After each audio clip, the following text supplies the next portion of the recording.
Pola dasar lapis dua. Eko menjadi tonggak.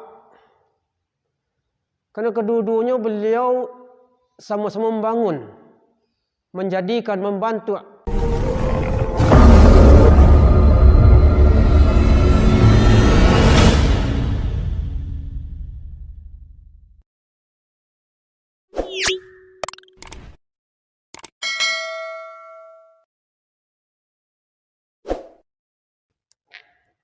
Assalamualaikum warahmatullahi wabarakatuh. Dicoba menanam padi, baris nyedapik kita tanah. Nak dicoba mengulang kaji untuk pengguna dan banyak.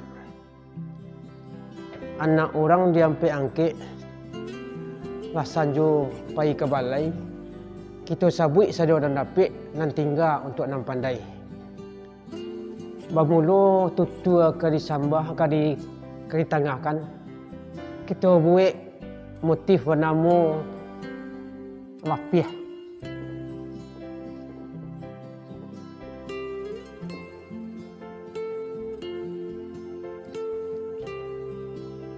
Motif ragam hias di Minangkabau ada namanya lapis. Lapis tu ada lapis dua, ada lapis tiga, ada lapis hampik. Nak kita cuba maurai cik-cik. Pertama kita lihat baan dan lapis dua.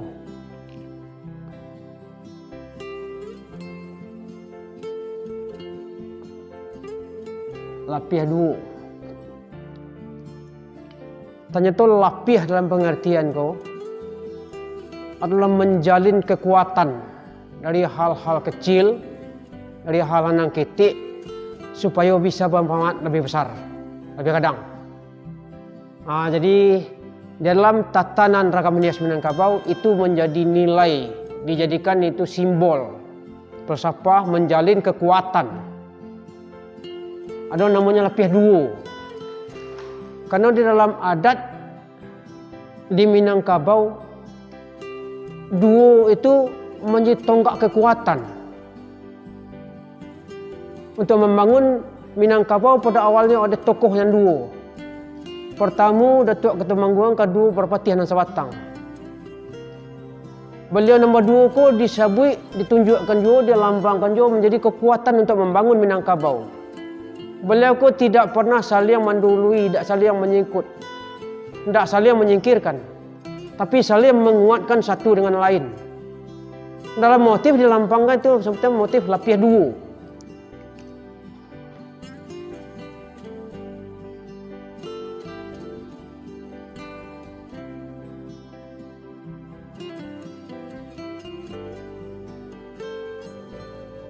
Itu pola dasar.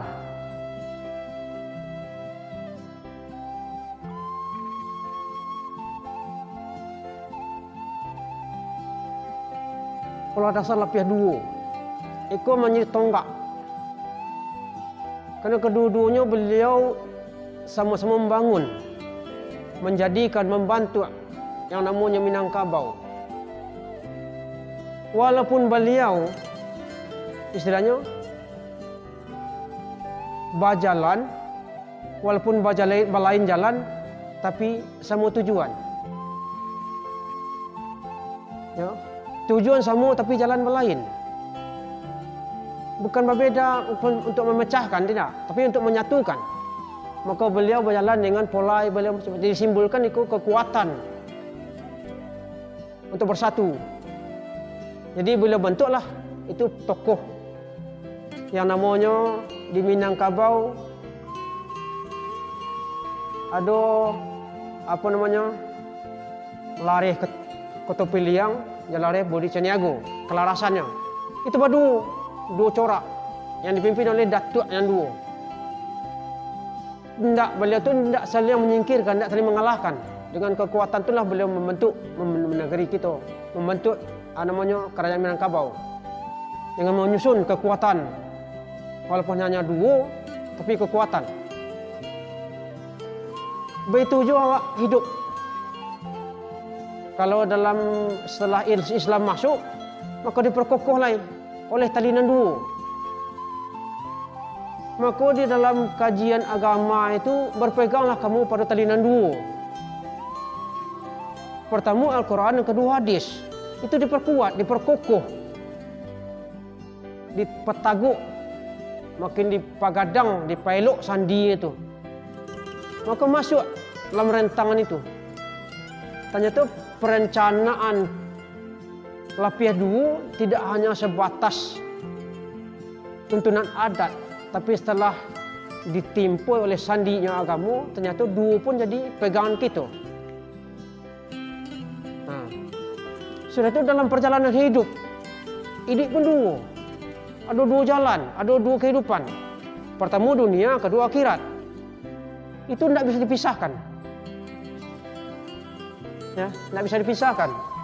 Maka tatanan itu untuk membangun nagari, maka pakailah itu bahasamu. Walaupun kita tidak sejalan, tapi satu tujuan. Biasa orang berbeda, tapi orang berbeda bukan memacah. Disitulah prinsip yang namanya Lapiah dua dalam motif Ragam Hias Minangkabau. Tidak tanggung-tanggung, sederhana motifnya, tapi pesan nilai yang di dalam bentuk filosofinya sendiri memang memberikan kekuatan yang amat dahsyat agar anak cucu jangan lupa. Kekuatan itu yang perlu awak jalin, pegang teguh.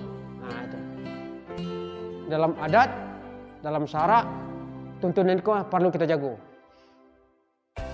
Setiap langkah ada pedoman. Ya, di dalam tuturannya ada pedoman. Di situ makanya ada lareh bodi caniago, ada kelarasan kota piliang.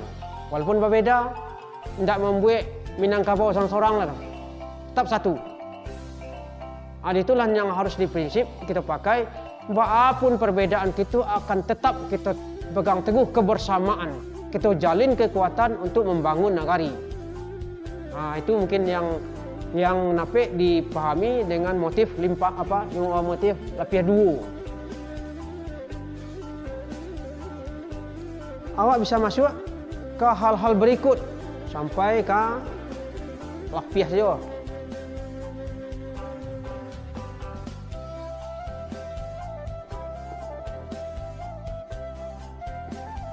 Lapiah 3.